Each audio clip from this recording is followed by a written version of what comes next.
Sir Henry, Good, and Umbopa had by this time seized their rifles and lifted them threateningly. The party of natives still came on. It struck me that they could not know what rifles were, or they would not have treated them with such contempt. "Put down your guns," I helloed to the others, seeing that our only chance of safety lay in conciliation. They obeyed, and walking to the front, I addressed the elderly man who had checked the youth. "Greeting," I said in Zulu, not knowing what language to use. To my surprise, I was understood. "Greeting," answered the man, not indeed in the same tongue, but in a dialect so closely allied to it that neither Umbopa or myself had any difficulty in understanding it. Indeed, as we afterwards found out, the language spoken by this people was an old-fashioned form of the Zulu tongue, bearing about the same relationship to it that the English of Chaucer does to the English of the 19th century. "Whence come?" "Yea," he went on, "what are ye, and why are the faces of 3 of ye white, and the face of the 4th as the face of our mother's sons?" And he pointed to Umbopa. I looked at Umbopa as he said it, and it flashed across me that he was right. Umbopa was like the faces of the men before me. So was his great form, but I had not time to reflect on this coincidence. 104 King Solomon's Mines. "We are strangers, and come in peace," I answered, speaking very slow, so that he might understand me, "and this man is our servant." "Ye lie," he answered. "No strangers can cross the mountains where all things die. But what do your lies matter? If ye are strangers, then ye must die.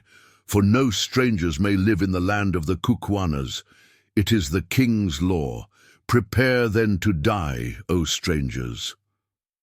I was slightly staggered at this, more especially as I saw the hands of some of the party of men steal down to their sides, where hung on each what looked to me like a large and heavy knife. "What does that beggar say?" asked Good. "He says we're going to be scragged," I answered grimly. "Oh Lord," groaned Good, and as was his way when perplexed, put his hand to his false teeth, dragging the top set down and allowing them to fly back to his jaw with a snap. It was a most fortunate move, for next second the dignified crowd of Kukuanas gave a simultaneous yell of horror and bolted back some yards. "What's up?" said I. "It's his teeth," whispered Sir Henry excitedly. "He moved them. Take them out, Good, take them out." He obeyed, slipping the set into the sleeve of his flannel shirt. In another second curiosity had overcome fear, and the men advanced slowly. Apparently, they had now forgotten their amiable intentions of doing for us.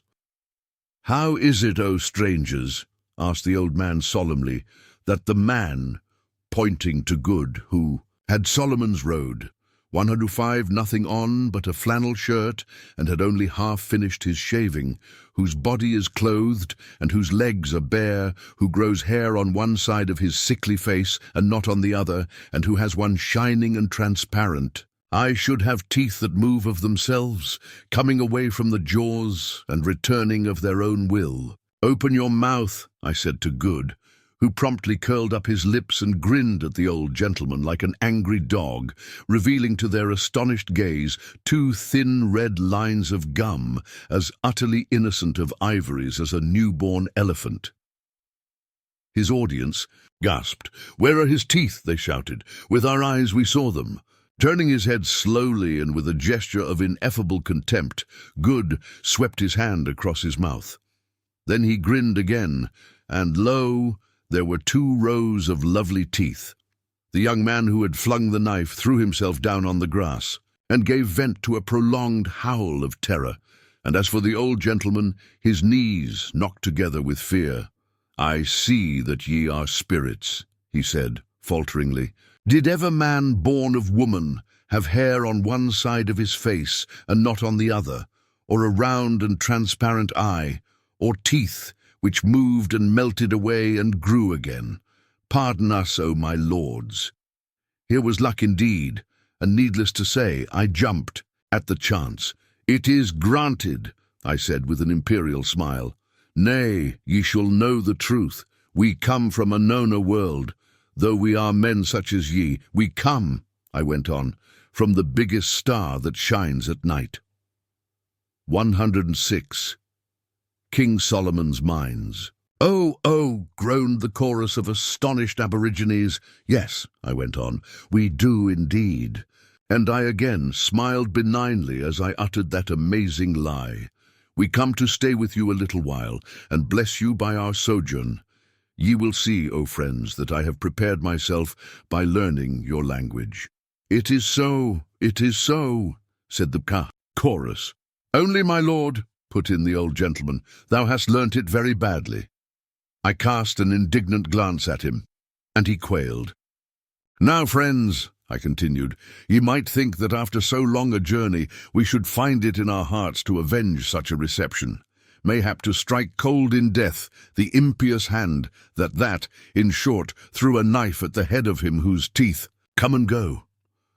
"Spare him, my lords," said the old man in supplication. "He is the king's son, and I am his uncle. If anything befalls him, his blood will be required at my hands." "Yes, that is certainly so," put in the young man with great emphasis. "You may perhaps doubt our power to avenge," I went on, heedless of this byplay. "Stay, I will show you. Here, you dog and slave," addressing Umbopa in a savage tone, "give me the magic tube that speaks," and I tipped a wink towards my express rifle.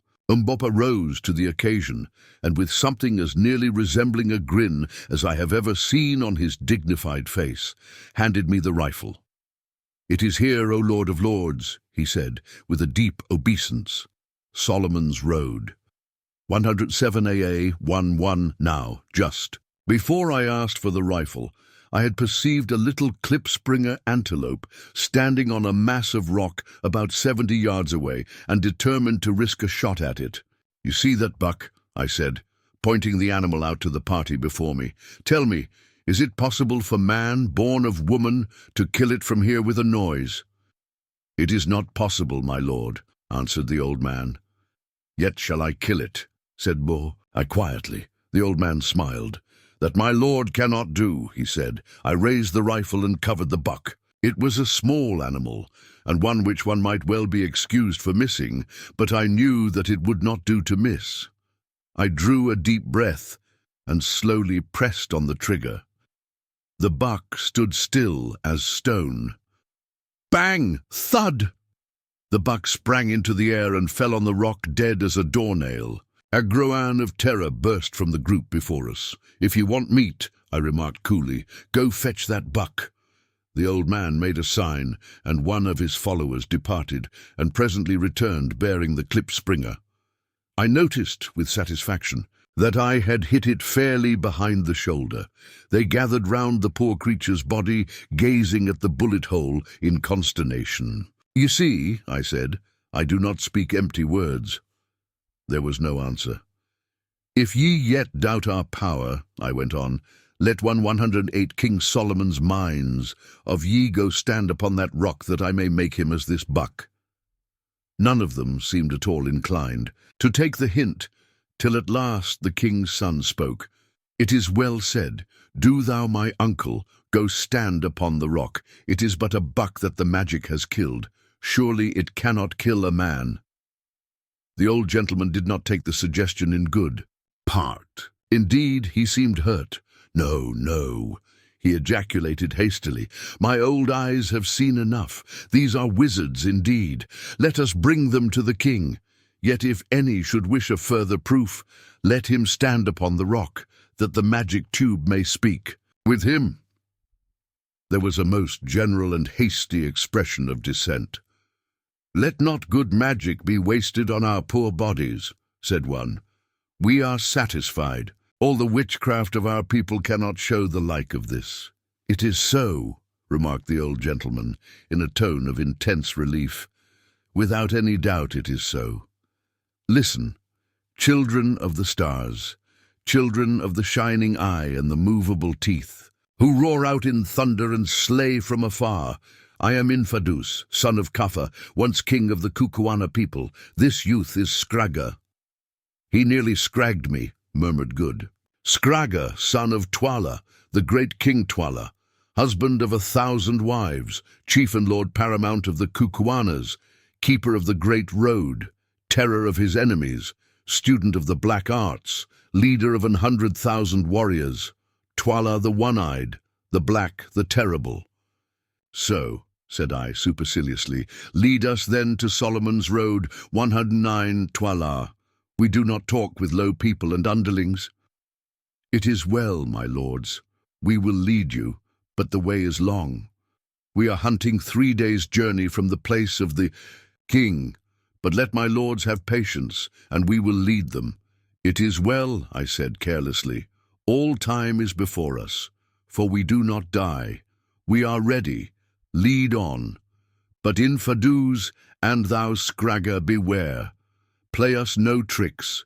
Make for us no snares. For before your brains of mud have thought of them, we shall know them and avenge them. The light from the transparent eye of him, with the bare legs and the half-haired face, good shall destroy you, and go through your land.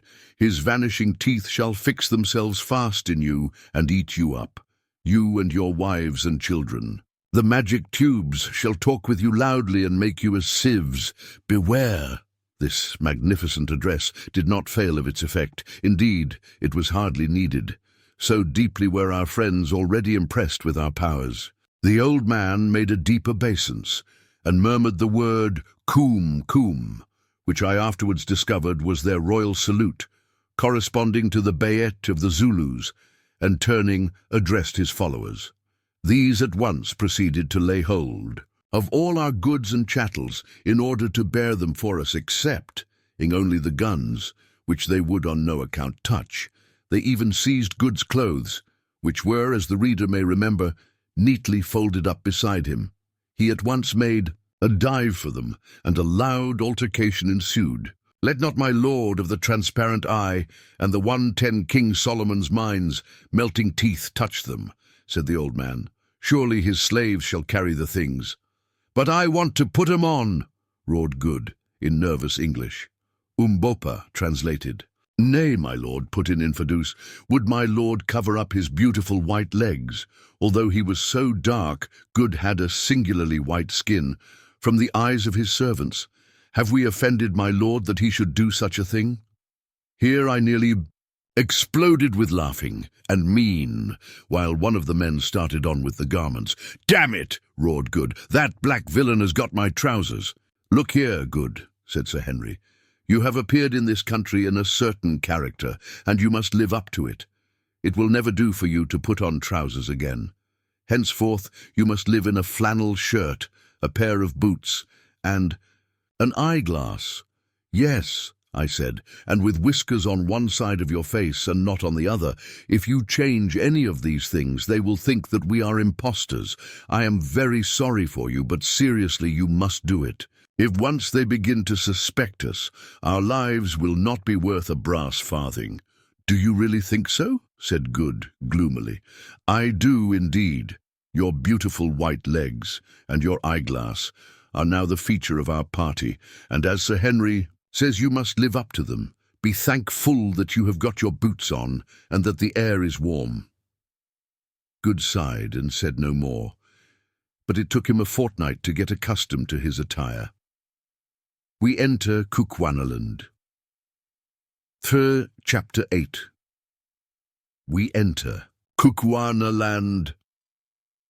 All that afternoon we travelled on along the magnificent roadway, which headed steadily in a northwesterly direction. Infidus and Scragger walked with us, but their followers marched about 100 paces ahead. Infidus, I said at length, who made this road? It was made, my lord, of old time, none know how or when, not even the wise woman Gagul, who has lived for generations. We are not old enough to remember its making. None can make such roads now, but the king lets no grass grow upon it. And whose are the writings on the walls of the caves through which we have passed on the road? I asked, referring to the Egyptian-like sculptures we had seen. My lord, the hands that made the road wrote the wonderful writings. We know not who wrote them. When did the Kukuana race come into this country? My lord, the race came down, here like the breath of a storm, 10,000 moons ago, from the great lands which lie there beyond. And he pointed to the north. They could travel no farther. So say the old voices of our fathers that have come down to us, the children. And so says Gagool, the wise woman, the smeller out of witches, because of the 112 King Solomon's mines, great mountains which ring in the land, and he pointed to the snow-clad peaks. The country too was good. So they settled here and grew strong and powerful, and now our numbers are like the sea sand, and when Twala the king calls up his regiments, their plumes cover the plain as far as the eye of man can reach. And if the land is walled in with mountains, who is there for the regiments to fight with? Nay, my lord, the country is open there. And again he pointed towards the north, and now and again warriors sweep down upon us in clouds from a land we know not, and we slay them. It is the third part of the life of a man since there was a war. Many thousands died in it, but we destroyed those who came to eat us up. So since then there has been no war. Your warriors must grow weary of resting on their spears. My lord, there was one war just after we destroyed the people that came down upon us, but it was a civil war, dog eat dog. How was that? My lord, the king, my half-brother, had a brother born at the same birth and of the same woman. It is not our custom, my lord, to let twins live. The weakest must always die. But the mother of the king hid away the weakest child, which was born the last, for her heart yearned over it, and the child is Twala the king. I am his younger brother, born of another wife. Well, my lord Kafa, our father, died when we came to manhood, and my brother Imotu was made king in We. Enter Kukuanaland, 113 his place, and for a space reigned and had a son by his favourite wife. When the babe was 3 years old, just after the Great War, during which no man could sow or reap, a famine came upon the land, and the people murmured because of the famine, and looked round like a starved lion for something to rend. Then it was that Gagool, the wise and terrible woman who does not die, proclaimed to the people, saying, "The king Imotu is no king." And at the time Imotu was sick with a wound, and lay in his hut not able to move. Then Gagool went into a hut, and led out Twala, my half-brother, and the twin brother of the king, whom she had hidden since he was born among the caves and rocks, and stripping the mucha, waistcloth, off his loins, showed the people of the Kukuanas the mark of the sacred snake coiled round his waist, wherewith the eldest son of the king is marked at birth, and cried out loud, "Behold, your king whom I have saved for you even to this day." And the people, being mad with hunger, and altogether bereft of reason and the knowledge of truth, cried out, "The king! The king!" But I knew that it was not so, for Imotu, my brother, was the elder of the twins, and was the lawful king. And, just as the tumult was at its height, Imotu the king, though he was very sick, came crawling from his hut, holding his wife by the hand, and followed by his little son Ignosi, the lightning. "What is this noise?" he asked. "Why cry ye the king, the king?" Then Twala, his own brother, born of the same woman and in the same hour, ran to him, and taking him by the hair, stabbed him through the heart with King Solomon's mines. 8:114. King Solomon's mines, his knife, and the people, being fickle and ever ready to worship the rising sun, clapped their hands and cried, "Twala is king." Now we know that Twala is king. And what became of his wife and her son Ignosi? Did Twala kill them too? Nay, my lord. When she saw that her lord was dead, she seized the child with a cry and ran away. 2 days afterward she came to a kraal, very hungry, and none would give her milk or food, now that her lord the king was dead, for all men hate the unfortunate. But at nightfall, a little child, a girl, crept out and brought her to eat, and she blessed the child, and went on towards the mountains with her boy B, for the sun rose again, where she must have perished, for none have seen her since, nor the child Ignosi. Then if this child Ignosi had lived, he would be the true king of the Kukuana people. That is so, my lord. The sacred snake is round his middle. If he lives, he is the king. But alas, He is long dead. See, my lord." And he pointed to a vast Kalek, Tyon of huts surrounded with a fence, which was in its turn surrounded by a great ditch that lay on the plain beneath us. "That is the kraal where the wife of Imotu was last seen with the child Ignosi. It is there that we shall sleep. Tonight, if indeed," he added doubtfully, "my lords sleep at all upon this earth. When we are among the Kukwanas, my good friend Infidus, we do as the Kukwanas do," I said majestically, and I turned round suddenly to address Good, who was tramping along sullenly behind.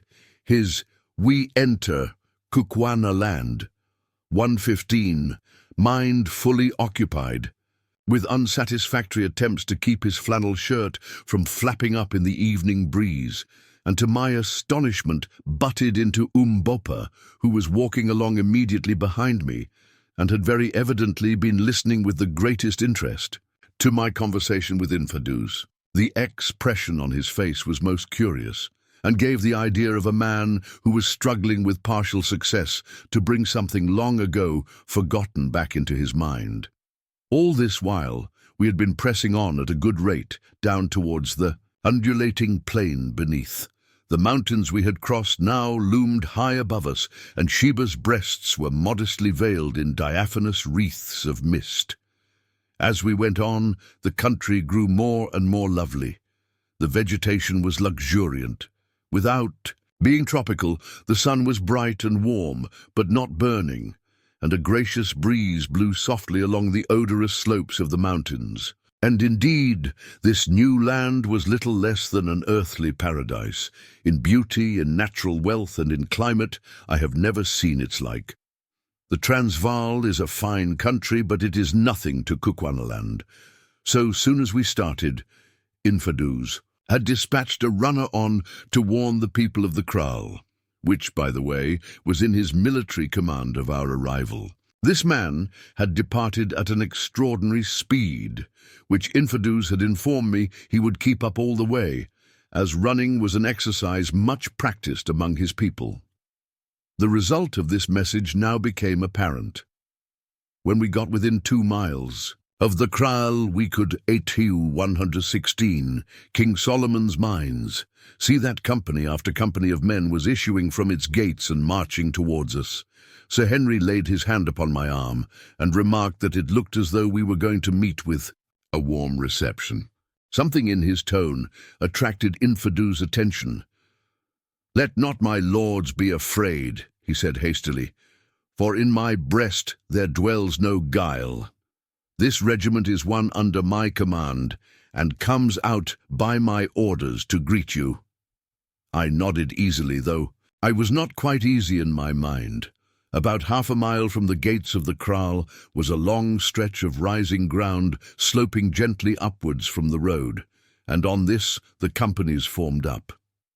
It was a splendid sight to see them, each company about 300 strong, charging swiftly up the slope with flashing spears and waving plumes, and taking their appointed place. By the time we came to the slope, 12 such companies, or in all 3,600 men, had passed out and taken up their positions along the road.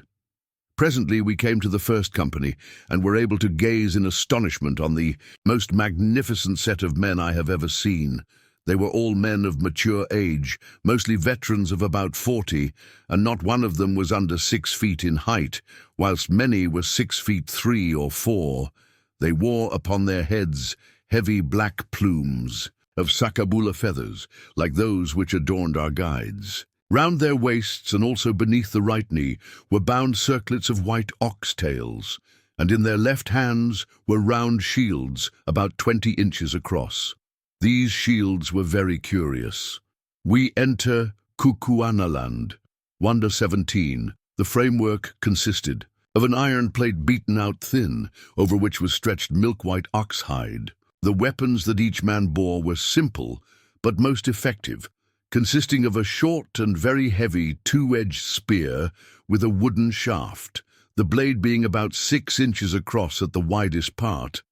These spears were not used for throwing, but, like the Zulu bangwan, or stabbing assegai were for close quarters only, when the wound inflicted by them was terrible. In addition to these bangwans, each man also carried 3 large and heavy knives, each knife weighing about 2 pounds. One knife was fixed in the oxtail girdle, and the other 2 at the back of the round shield. These knives, which are called jatolas by the Kukuanas, take the place of the throwing assegai of the Zulus. A Kukuana warrior can throw them with great accuracy at a distance of 50 yards, and it is their custom on charging to hurl a volley of them at the enemy as they come to close quarters. Each company stood like a collection of bronze statues till we were opposite to it, when, at a signal given by its commanding officer, who, distinguished by a leopard skin cloak, stood some paces in front, every spear was raised into the air, and from 300 throats sprang forth with a sudden roar the royal salute of Kum. Then when we had passed, the company formed up behind us and followed us towards the kraal, till at last the whole regiment of the Greys, so called from their white shields, the crack corps of the Kukuana people, was marching behind us, with a tread that shook the ground. At length, branching off from Solomon's great road, we came to the wide fosse surrounding the kraal, which 118 King Solomon's mines was at least a mile round, and fenced with a strong palisade of piles formed of the trunks of trees. At the gateway, this fosse was spanned by a primitive drawbridge, which was let down by the guard to allow us to pass in. The kraal was exceedingly well laid out. Through the centre ran a wide pathway, intersected at right angles by other pathways, so arranged as to cut the huts into square blocks, each block being the quarters of a company. The huts were dome-shaped and built like those of the Zulus, of a framework of wattle, beautifully thatched with grass. But unlike the Zulu huts, they had doorways through which one could walk. Also, they were much larger and surrounded with a veranda about 6 feet wide, beautifully paved with powdered lime trodden hard. All along each side of the wide pathway that pierced the kraal were ranged hundreds of women, brought out by curiosity to look at us. These women are, for a native race, exceedingly handsome. They are tall and graceful, and their figures are wonderfully fine. The hair, though short, is rather curly than woolly. The features are frequently aquiline, and the lips are not unpleasantly thick, as is the case in most African races. But what struck us most was their exceedingly quiet, dignified air. They were as well-bred in their way as the habitués of a fashionable drawing-room, and in this respect differ from Zulu women and their cousins, the Maasai, who inhabit the district behind Zanzibar. Their curiosity had brought them out to see us, but they allowed no rude expressions of wonder or savage criticism to pass their lips as we trudged wearily in front of them. Not even when old Infidus, with a surreptitious motion of the hand, pointed out the crowning wonder of poor goods. We enter Kukuanaland, 119. Beautiful white legs. Did they allow the feeling of intense admiration, which evidently mastered their minds, to find expression? They fixed their dark eyes upon their snowy loveliness. Good's skin is exceedingly white, and that was all. But this was quite enough for Good, who is modest by nature. When we got to the centre of the kraal, Infidus halted at the door of a large hut, which was surrounded at a distance by a circle of smaller ones. "Enter, sons of the stars," he said, in a magniloquent voice, "and deign to rest a while in our humble habitations. A little food shall be brought to you, so that ye shall have no need to draw your belts tight from hunger. Some honey and some milk, and an ox or two, and a few sheep. Not much, my lords, but still a little food." "It is good," said I, "Infidus. We are weary with travelling through realms of air. Now let us rest." Accordingly, we entered into the hut, which we found amply prepared for our comfort. Couches of tanned skins were spread for us to rest on, and water was placed for us to wash in. Presently we heard a shouting outside, and step ping to the how. Door saw a line of damsels bearing milk and roasted mealies, and honey in a pot. Behind these were some youths driving a fat young ox, received the gifts, and then one of the young men took the knife from his girdle and dexterously cut the ox's throat. In 10 minutes it was dead, skinned, and cut up. The best of the meat was then cut off for us, and the rest I, in the name of our party, presented to the warriors round us, who took it off and distributed the white men's gift, 20 King Solomon's mines. Umbopa set to work, with the assistance of an extremely prepossessing young woman, to boil our portion in a large earthenware pot over a fire which was built outside the hut. And when it was nearly ready, we sent a message to Infidus and asked him and Scragga the king's son to join us. Presently they came, and sitting down upon little stools, of which there were several about the hut, for the Kukuanas do not in general squat upon their haunches like the Zulus, helped us to get through our dinner.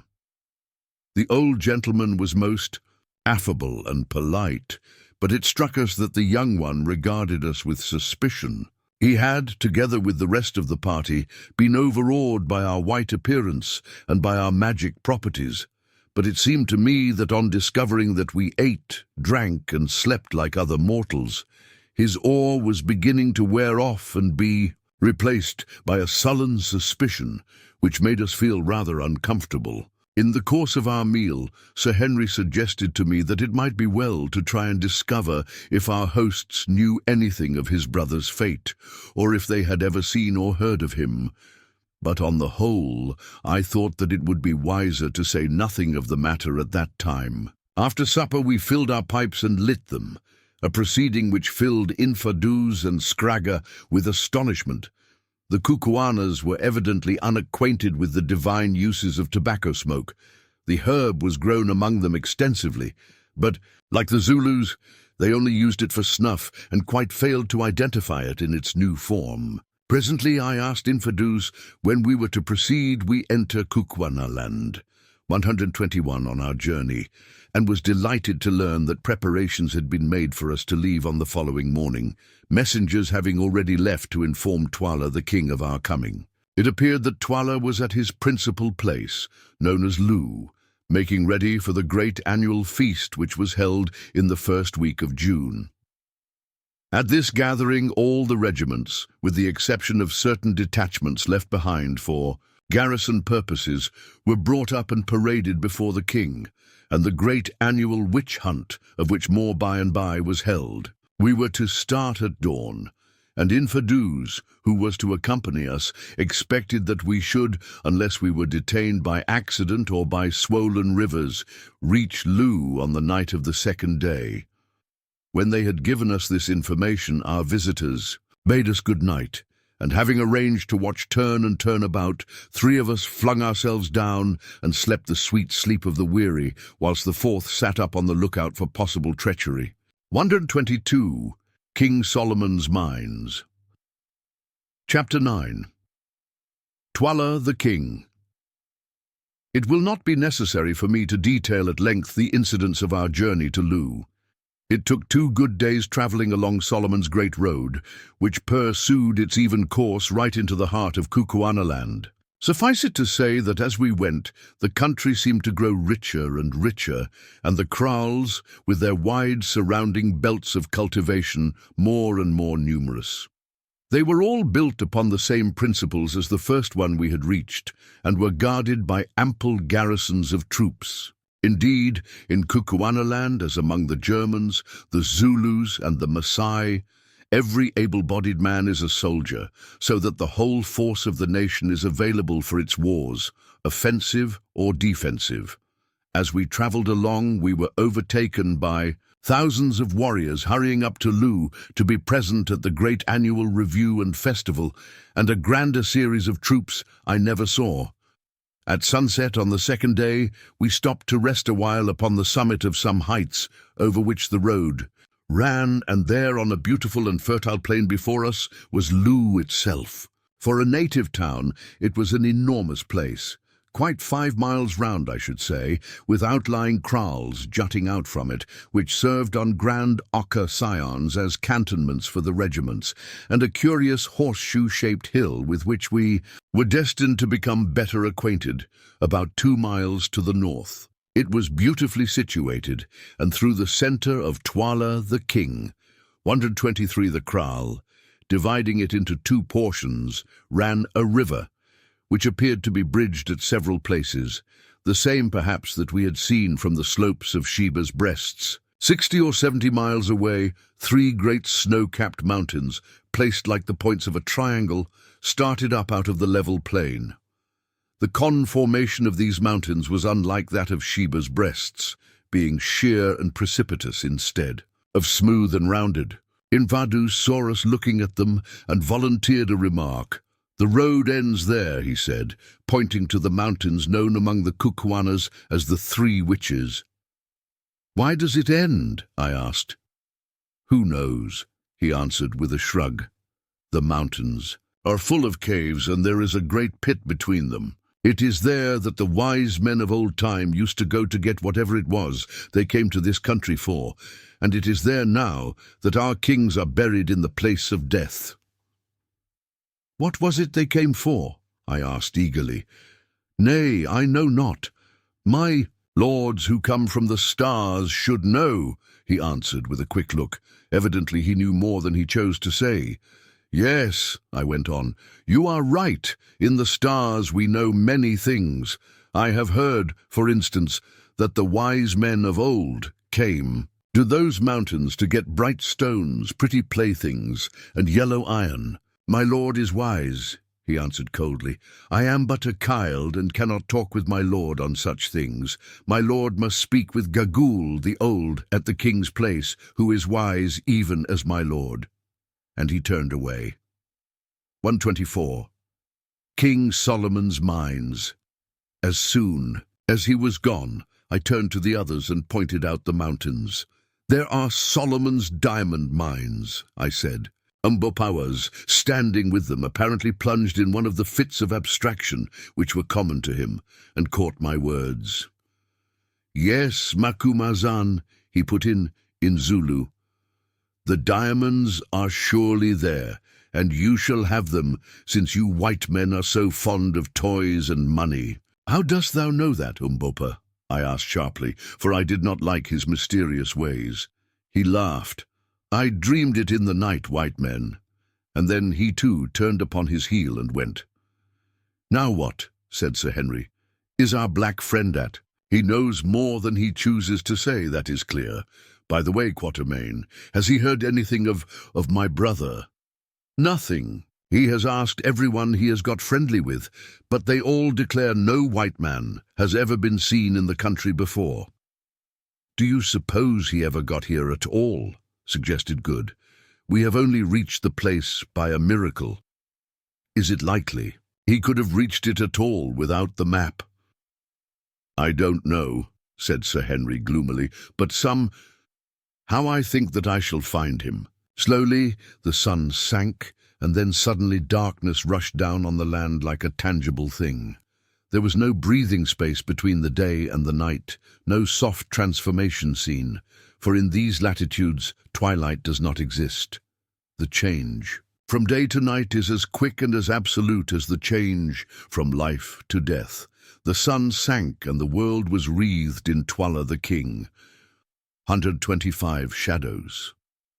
But not for long, for see, in the east there is a glow, then a bent edge of silver light, and, at last, the full bow of the crescent moon peeps above the plain and shoots its gleaming arrows far and wide, filling the earth with a faint refulgence, as the glow of a good man's deeds shines for a while upon his little world after his sun has set, lighting the faint-hearted travellers who follow on towards a fuller dawn.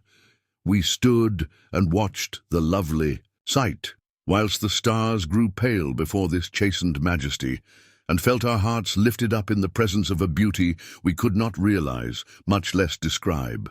Mine has been a rough life, my reader, But there are a few things I am thankful to have lived for, and one of them is to have seen that moon rise over Kukuanaland.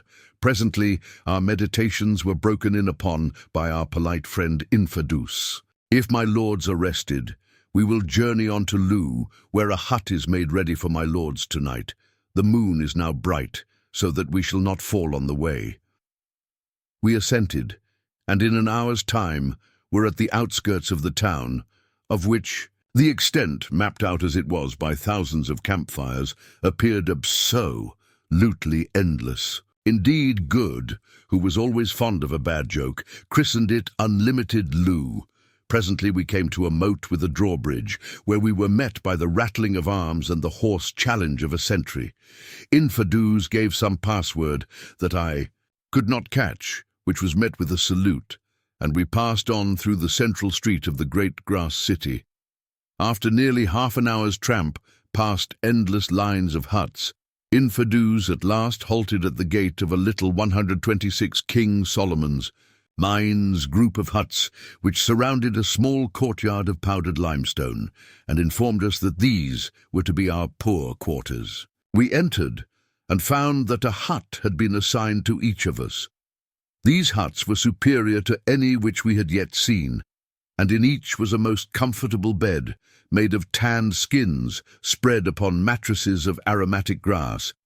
Food, too, was ready for us, and as soon as we had washed ourselves with water, which stood ready in earthenware jars, some young women of handsome appearance brought us roasted meat and mealy cobs, daintily served on wooden platters, and presented it to us with deep obeisances. We ate and drank, and then the beds, having by our request been all moved into one hut, a precaution at which the amiable young ladies smiled, we flung ourselves down to sleep, thoroughly wearied out with our long journey. When we woke, it was to find that the sun was high in the heavens, and that the female attendants, who did not seem to be troubled by any false shame, were already standing inside the hut, having been ordered to attend and help us to make ready. "Make ready indeed," growled Good. "When one has only a flannel shirt and a pair of boots, that does not take long. I wish you would ask them for my trousers." I asked accordingly, but was informed that these sacred relics had already been taken to the king, who would see us in the forenoon. Having, somewhat to their astonishment and disappointment, requested the young ladies to step outside, we proceeded to make the best toilet that the Twala, the King 127, circumstances admitted of. Good even went the length of again shaving the right side of his face. The left, on which now appeared a very fair crop of whiskers, we impressed upon him he must on no account touch. As for ourselves, we were contented with a good wash and combing our hair. Sir Henry's yellow locks were now almost down to his shoulders, and he looked more like an ancient Dane than ever, while my grizzled scrub was fully an inch long, instead of half an inch, which in a general way I considered my maximum length. By the time that we had eaten our breakfasts and smoked a pipe, a message was brought to us by no less a personage than Infidus himself, that Twala, the king, was ready to see us, if we would be pleased to come. We remarked in reply that we should prefer to wait till the sun was a little higher. We were yet weary with our journey, etc., etc. It is always well, when dealing with uncivilized people, not to be in too great a hurry. They are apt to mistake politeness for awe or servility. So, although we were quite as anxious to see Twala as Twala could be to see us, we sat down and waited for an hour, employing the interval in preparing such presents as our slender stock of goods permitted, namely the Winchester rifle which had been used by poor Ventvogel, and some beads. The rifle and ammunition we determined to present to His Royal Highness, and the beads were for his wives and courtiers. We had already given a few to Infidus and Scragga, and found that they were delighted with them, never having seen anything like them before. At length we declared that we were ready, and guided by Infidus, 128 King Solomon's Mines, started off to the levee, Umbopa carrying the rifle and beads. After walking a few hundred yards, we came to an enclosure, something like that which surrounded the huts that had been allotted to us, only 50 times as big. It could not have been less than 6 or 7 acres in extent. All round the outside fence was a row of huts, which were the habitations of the king's wives. Exactly opposite the gateway, on the further side of the open space, was a very large hut, which stood by itself, in which His Majesty resided. All the rest was open ground, that is to say, it would have been open had it not been filled by company after company of warriors, who were mustered there to the number of 7,000 or 8,000.